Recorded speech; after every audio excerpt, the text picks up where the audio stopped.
और गाँव में देहात के लड़का एक कटी सुन लिया, इन्हें बात उन्हें बस ओकरे में फूकना शुरू करेगा। कहने से सुन लेता है, गलत आदमी का सजेशन बात मान लेता है, वही बात में फूकना शुरू करेगा। उसको लगता है हम जैसा आदमी। दुनिया देखे कहाँ, निकलो बाहर तब पता चलेगा। तेतरिया लंबोइया में रह के सोच रहे हम बहुत बड़ा वीआईपी है, बहुत तेज है। 9वां क्लास के आदमी रांची में पढ़ रहा है, दिल्ली में पढ़ रहा है, पारोगे उन लोग साथ? जब यहाँ एक दिन का पढ़ाई आज नहीं कर रहे हो तो क्या झारखंड के आदमी बाहर में नहीं तैयारी कर रहा है? तो बाहर निकलो न तब पता चलेगा, जब एक से एक आदमी भेंट होगा पता चलेगा। वो 1 मिनट में पूरा चैप्टर में बोल के निकल गया, तो मुँहे ताकते रह जाओ। समझे?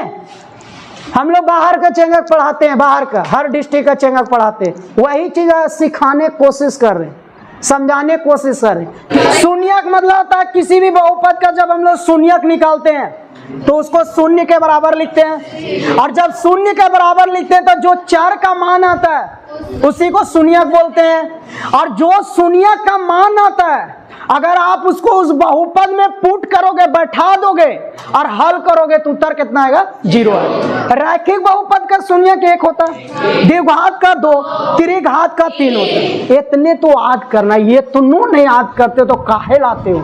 फिर बता, खाली साइकिलवा चलाओगे नापोगे वही होता पढ़ाई। आइए सुनिए इधर आगे। अगला आज हम लोग पढ़ेंगे अचर बहुपद का शून्यक क्या होता है। समझिए, ये सब पढ़ना नहीं है, ये सब पर क्वेश्चन भी नहीं है, लेकिन फिर भी बता दे रहे, सारा चीज आपको हम बता दे रहे हैं अभी, ताकि ये सब आपको आगे काम देगा। आगे जब यहाँ से बाहर पढ़ने जाओगे तब यही सब आपको फिर वहां पढ़ाया जाएगा। काय पढ़ोगे वहां जब अभी आप सीख रहे हो तो? आप ही का क्लास का अचर बहुपद तो बुढ़वा में सीखोगे। पढ़ा दे रहे हैं अभी, ताकि हमको पता है कि सब आगे पढ़ना है, पढ़ाते हम लोग खुद है। अब ये आपको मिल जा रहा है सब मटेरियल। अचर बहुपद संख्या को बोलते हैं, संख्या को शून्य को छोड़ करके, शून्य को छोड़ करके। आइए थोड़ा सा एक बात हम समझाते हैं। अरे शून्यक मतलब क्या होता है? शून्यक मतलब क्या होता है? शून्यक मतलब होता है वैसा मान जिसको बहुपद में बैठाने के बाद कितना कर देना चाहिए? 0।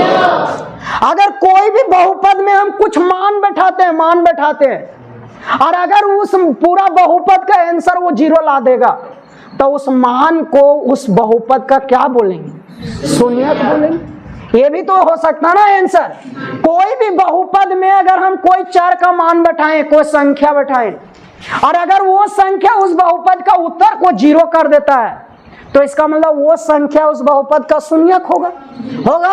अब यही बात को दिमाग में बैठाओ और उस पर ही बात समझ में आएगा। फिर से सुनो, क्या बोले? शून्यक मतलब अगर हम कोई बहुपद में कोई मान बैठाएं, मान चर का मान, कोई संख्या बैठाएं, और अगर बैठाने बाद वो बहुपद शून्य उत्तर देता है, 0 उत्तर देता है, तो इसका मतलब वो मान उसका शून्यक कहलाएगा। और अगर कोई भी मान बहुपद को 0 नहीं कर पा रहा है, इसका मतलब उसका शून्यक होगा? नहीं होगा। बैठिए दिमाग में। अब आइए इस पर देखिए। अरे अचर बहुपद मतलब संख्या होता है, 2, 3, 5, -2, माइनस बट्टा तट्टा सब 0 को छोड़ करके, इसी का अचर बहुपद कहते हैं। अब दो लिए, क्या 2 में x है x, लेकिन घात कितना है? 0। घात कितना है? 0। इसलिए अचर बहुपद का घात 0 बताए थे ना। तो इसका मतलब अचर बहुपद में भी चर होता है, लेकिन घात क्या होता है? 0। अच्छा, हम लोग शून्यक को चर में न बैठाते हैं, चर के पास ने शून्यक का जो मान रहता है उसको चर पर बैठाते हैं और हल करते हैं, और उत्तर कितना आता है? 0। अगर 0 आएगा तो बोलेंगे वह संख्या उसका शून्यक होगा। सुन रहे बात को? अब आइए, 2 अचर बहुपद है। बोल 2 में कहा बैठाएंगे सर? चर है। बोल है चर। घात लेकिन कितना है? 0। अब कोई भी संख्या बैठाएंगे, कहाँ बैठाएंगे? x के जगह पर। अब हम x के जगह पर कोई भी संख्या बैठाएंगे, कोई भी संख्या, काहे ना हम 0 ही बैठा दें, या 1 बैठा दे, 2 बैठा दे, कुछ भी बैठा दे, 3 बैठा दे, 4 बैठा दे, कुछ भी बैठा दे, क्या वो 0 करेगा कि उसको 1 बना देगा? अरे हम x के जगह पर कोई भी संख्या बैठाएंगे रे। शून्यक जो रहता है, जो शून्यक होता है, अगर कोई संख्या शून्यक है तो उसको चर के पास में बैठाते हैं। तो मान लो कि कोई संख्या के जगह पर, x के जगह पर, तो कोई भी संख्या अगर हम x के जगह पर बैठाएंगे रे तो ओकर घात के कारण, जीरो के कारण, उसका घात जीरो के कारण वो कितना हो जाएगा? एक ना हो जाएगा? एक ना हो जाएगा। और जब वो एक हो जाएगा तो क्या उस बहुपद को वो शून्य कर पाएगा? शून्य नहीं कर पाएगा। तो क्या वो संख्या उसका शून्यक कहलाएगा? नहीं कहलाएगा। क्या बोल रहे थे? शून्यक मतलब बैठाने के बाद जीरो करना चाहिए। तो अचर बहुपद में आप बताओ, अचर बहुपद में चर होता है लेकिन घात जीरो होता है। अब इस चर के जगह पर तू कोई भी संख्या बैठाओ, कोई भी संख्या, माइनस प्लस कुछ भी, कोई भी संख्या बैठाएंगे, घात जीरो के कारण वो कितना हो जाएगा? 1 ना। और जब 1 हो जाएगा कभी भी वो शून्य हो पाएगा? नहीं ना हो पाएगा। एक मतलब अचर बहुपद में कोई भी संख्या उसको शून्य कर पाएगा? नहीं कर पाएगा। काहे कि अचर बहुपद का घात कितना होता है? शून्य होता है, जीरो होता है। और जब भी अचर बहुपद में कोई भी संख्या बैठाएंगे वो घात शून्य उसको कितना बना देगा? एक बना देगा। एक बना देगा। संख्या गुना एक कभी शून्य होगा? नहीं होगा। इसका मतलब अचर बहुपद में कोई भी संख्या को बैठाने पर कभी भी उसका उत्तर शून्य आने वाला नहीं है। इसका मतलब अचर बहुपद का शून्यक कभी भी नहीं होता है। अचर बहुपद का शून्यक कभी भी नहीं होता। जब भी आपसे पूछा कि अचर बहुपद का शून्यक इनमें से कौन है, क्या अचर बहुपद का शून्यक होगा, क्या अचर बहुपद का शून्यक निकलता है, या क्या लिख देगा तीन एगो अचर बहुपद है, क्या इसका शून्यक होगा? सबका आंसर होगा नहीं, इनमें से कोई नहीं। अचर बहुपद का शून्यक ही नहीं निकलता। सुन रहे हो? क्योंकि कोई भी संख्या बैठाएंगे कभी भी उसका उत्तर जीरो नहीं करेगा, क्योंकि उसका आंसर कितना आ जाएगा? 1। और 1 कोई भी संख्या के साथ गुना करेंगे तो जीरो नहीं। अब कोई सोच रहा सर शुरुए में जीरो रहेगा, तो शुरुए में जीरो रहेगा उसको अचर बहुपद कहते हैं, तो इसको शून्य बहुपद कहते हैं। तो फिर उल्टा पलटा सोचने से थोड़ी होगा। शुरू में शून्य नहीं रह सकता है। अचर में शून्य को छोड़ करके कोई भी संख्या, और कोई भी संख्या यहाँ बैठा, घात जीरो कारण 1, संख्या गुना 1, कभी भी जीरो होगा? नहीं होगा। इसका मतलब अचर बहुपद का शून्यक नहीं। सुन रहे बात, समझ रहे हो? लिखिए इसको। अचर बहुपद एडी न ले, लिखिए अचर बहुपद का शून्यक नहीं होता है। लिखाने में तो एक लाइन में खत्म हो गया, लेकिन समझना कितना डिटेल है।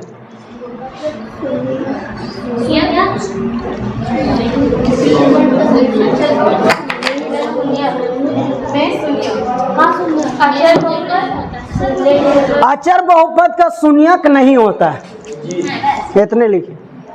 अचर बहुपद का शून्यक नहीं होता है। नीचे एक लाइन छोड़ के लिखो, नीचे एक लाइन छोड़ के लिखो। लिखो अचर बहुपद का घात शून्य होता है। अचर बहुपद का घात शून्य होता है। अचर बहुपद का घात शून्य होता है, जिसके कारण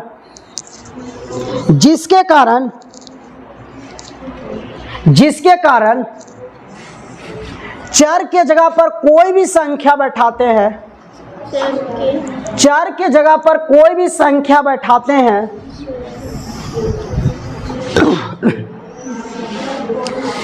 चर के जगह पर कोई भी संख्या बैठाते हैं, चर के जगह पर कोई भी संख्या बैठाते हैं, तो उसका घात शून्य होने के कारण, तो उसका घात शून्य होने के कारण, तो उसका घात शून्य होने के कारण, तो उसका घात शून्य होने के कारण उसका उत्तर 1 हो जाता है। उसका घात शून्य होने के कारण उसका उत्तर 1 हो जाता है। उसका उत्तर 1 हो जाता है, जिसके कारण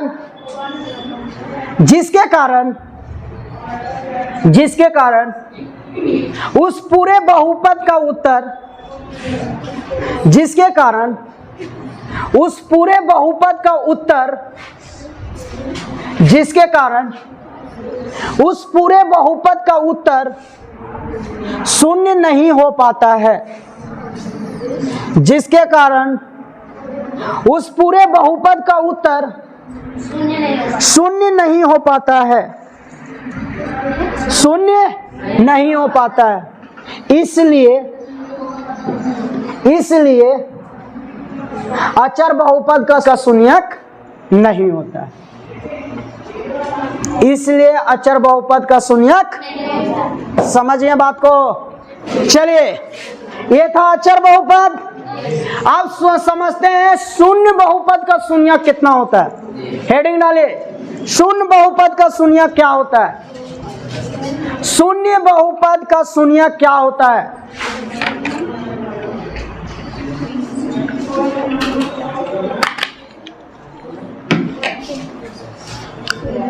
हेडिंग डालिए, शून्य बहुपद का शून्यक क्या होता है। अब शून्य बहुपद का समझने जा रहे हैं। आइए इधर मुंह करो जी, शून्य बहुपद वाला समझो। चलिए देखिए, शून्य बहुपद का शून्यक, सुनो इधर, शून्य बहुपद का शून्यक क्या होता है। शून्य बहुपद का शून्यक क्या होता है। शून्य बहुपद मतलब शून्य को केवल बोलते हैं, शून्य को बोलते हैं। क्या शून्य के साथ चर है। शून्य के साथ चर है। अरे है, यही पढ़े हो। शून्य बहुपद में मतलब शून्य, और शून्य के साथ चर रहता है तो रहता है।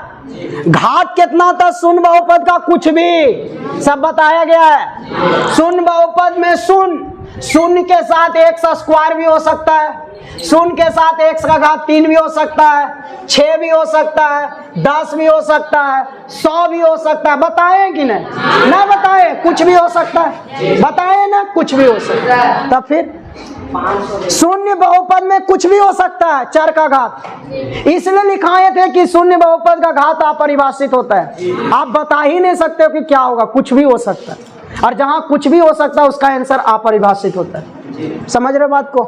अब इसका शून्यक समझना।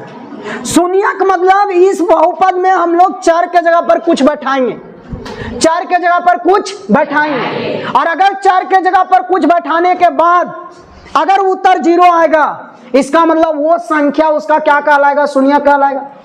इस बहुपद में हम लोग चर के जगह पर कोई संख्या बैठाएंगे, और अगर वो संख्या को बैठाने के बाद इसका पूरा उत्तर 0 आ गया, तो वो संख्या इस बहुपद का क्या कहलाएगा, शून्यक कहलाएगा ना। समझ रहे बात को।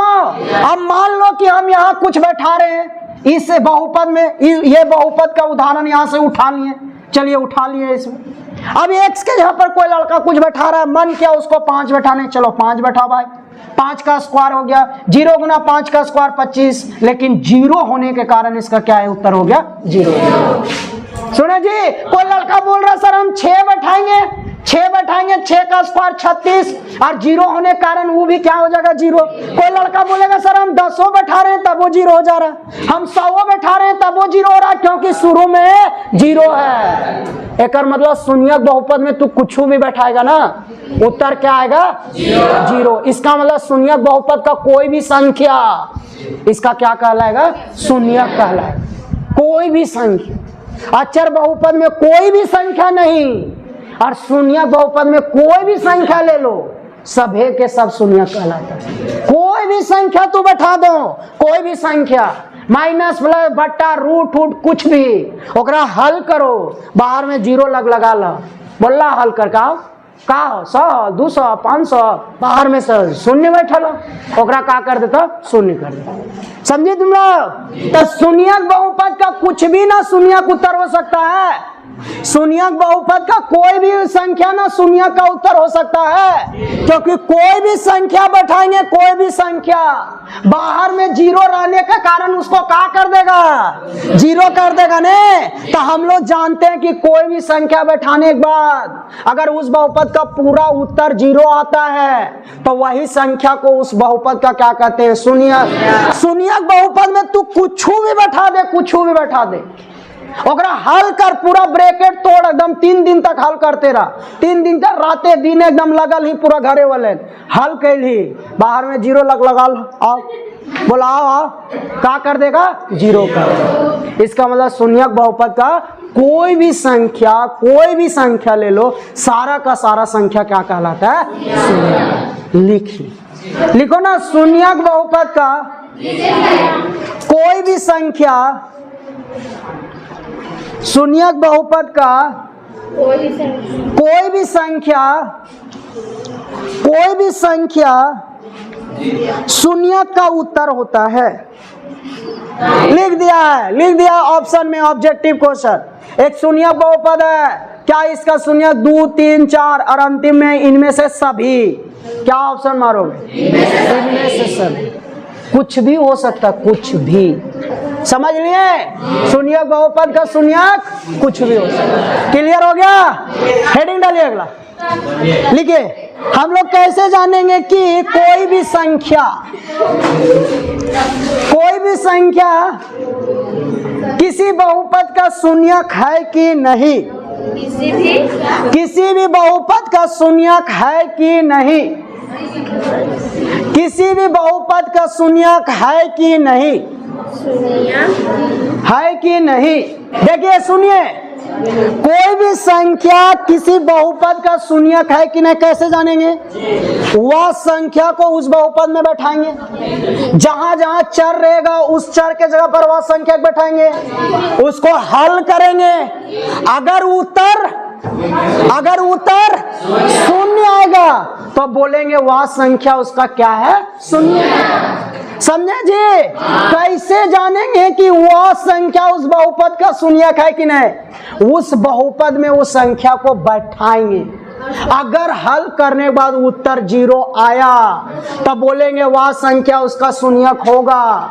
अगर हल करने के बाद 0 नहीं आया बोलेंगे वह संख्या उसका शून्यक। कोई दिक्कत? बोल सर उदाहरण ने बोलने से तनी कम समझ में आता का? देखो रे नुनगा, मान लो, देखो नुनगा, एक बहुपद है 3x-1 और दो को संख्या दिया हुआ 1 और 1/3। कहता कौन एकर में शून्य, कौन संख्या इस बहुपद का शून्यक? सो कह रहा क्वेश्चन कर रहा कौन संख्या इस बहुपद का शून्यक है? तो जो संख्या पर इसका उत्तर 0 आ जाएगा वह शून्यक कहलाएगा। थोड़ा सा बैठाते हैं हम लोग। चलिए शुरू में कौन बैठाएंगे? 1। चलिए 1 बैठाएं x के जगह पर 1। 3 गुना 1 माइनस 1। 3 माइनस 1 कितना आ गया? 2। क्या 0 के बराबर आया? तो इसका मतलब x बराबर 1 शून्यक होगा। शून्यक होगा रे? शून्यक नहीं होगा। समझे? अगला बार में कौन बैठाएंगे?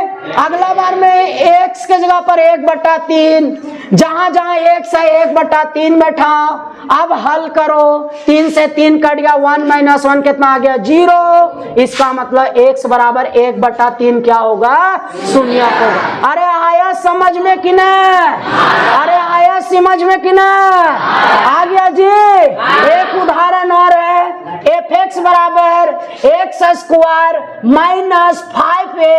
माइनस 5x प्लस 6 है। कितना है? x² माइनस 5x प्लस कितना है? 6। x बराबर दे दिया है 1 और x बराबर दे दिया है 2। x बराबर 1 और कितना दिया हुआ है? 2। कहता बताइए कौन शून्यक है?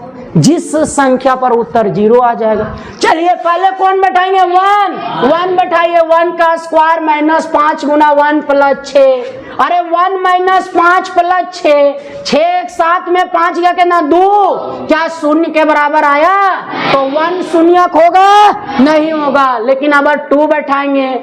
2 का कितना लिखेंगे? स्क्वायर माइनस 5 गुना 2 प्लस कितना? 6। 2 का स्क्वायर कितना? 4 माइनस 10 प्लस 6। 6 4 10, 10 में 10 गया कितना? शून्यक। यानी x बराबर 2 क्या होगा? शून्यक होगा। अरे आया समझ में? आया कि ना? एक बात बतावे बाबू, बड़ी हंसी आएगा। इसी के साथ 2.2 का सारा थ्योरी खत्म हो। सब के सब क्वेश्चन अपने से बन जाए। सारा क्वेश्चन कल बना का ना होमवर्क है।